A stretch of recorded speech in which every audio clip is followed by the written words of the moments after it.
punters, Woodhead here with your Week 9 NFL. Before I do get started, I just wanted to thank you all for your uptake and your feedback on the Melbourne paid punting strategy that we're putting out. We had a lot of you guys asking for a Melbourne strategy. We explained why this is a paid strategy, and the feedback has been fantastic and the uptake has been brilliant. I really want to thank you guys, those foundation guys that came on straight away and purchased the strategy really as soon as we put it out there that it was available. So it does launch Melbourne Cup Day. So if you're wanting to have a bet on Cup Day and you want to see what BJ's thoughts are on the whole card of races at Flemington, make sure I'll put a link in the description down here. Click through there, $10, maybe one less bet at $10, and you'll have our thoughts on the races anyway. So hopefully catching up with BJ tomorrow to go through a bit of a rundown of the Melbourne Cup, so stay tuned for that. Anyway, before that happens on Tuesday, we have a full Monday of football. We were narrowly beaten last week. I tried to go a little conservative, but I realised this isn't the week for conservative.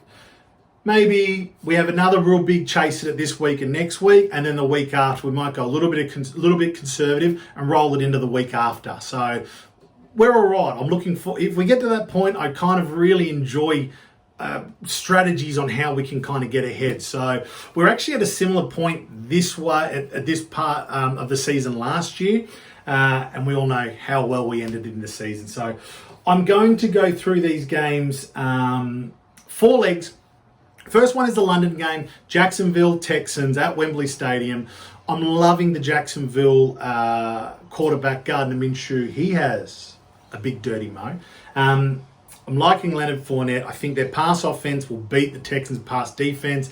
I think Deshaun Watson, the Texans quarterback's a little banged up from last week. His eye was basically completely closed over at the end of the game, which it's a pretty big hit if you think that the amount of protection they have around there to actually get to the eye. A boot went straight through his kind of the grill in his helmet. So, and they did lose JJ Watt, who was probably, I still think he's their best player. He was for a long time. Deshaun Watson would probably be arguably their best. But anyway, they've lost their second best player. The line is plus 1.5 for the Jags at $1.86. I'm taking that. So throw that in your multi. Second leg, Browns at Broncos. Browns have been extremely disappointed. Don't worry, we never really believed the hype, hence why they didn't kind of sting us for our money more than like that first week where we kind of wanted to feel them out.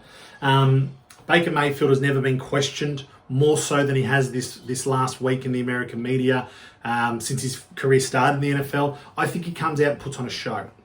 I'm looking for a big passing and rushing offense game from him. The Broncos, on the other hand, Joe Flacco, their quarterback, has just gone on IR for the season with a neck injury. This kid that's coming in to replace him, I'm not even sure if he's thrown a snap in the NFL. So looking for the Browns to get the win here at $1.50. Second and third leg. Third and fourth leg. Your third leg is the Green Bay Packers at Chargers. Chargers showed something last week, but Packers showed more. You always look at any of these teams that have had kind of a big road schedule, you look at the home ground advantage. Chargers don't have that. They have a very small supporter fan base. I dare say there'll be more Packers fans than Chargers fans. Aaron Rodgers, I took him on Friday at $4 for MVP. If you can get that, get it, because he has been phenomenal. I think Packers get the job done here. And the last one, which is actually the shortest price, but it's probably the one I'm not sure about the most. I'm still confident they're going to win. I don't know. The Seahawks, they lost us in, I think it was Arizona that we took them. And anyway, removing the doubt, being positive, Seahawks are going to win against the Buccaneers because they're at home.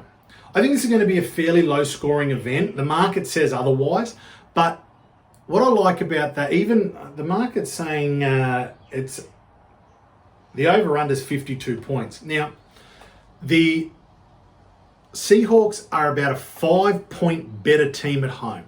So that means already they've got a 10% greater advantage on that total score line. So Russell Wilson, he's kind of chilled a little bit these last 2 weeks. Expect a big game from him. I just don't think the secondary defense of Tampa can keep up with that passing offense, Lockett, things like that for Seahawks. So, look, that's a 4-leg multi. That takes us to about $5.80. I'll get the updated prices and whack them below, as well as the link for the strategy. Good luck.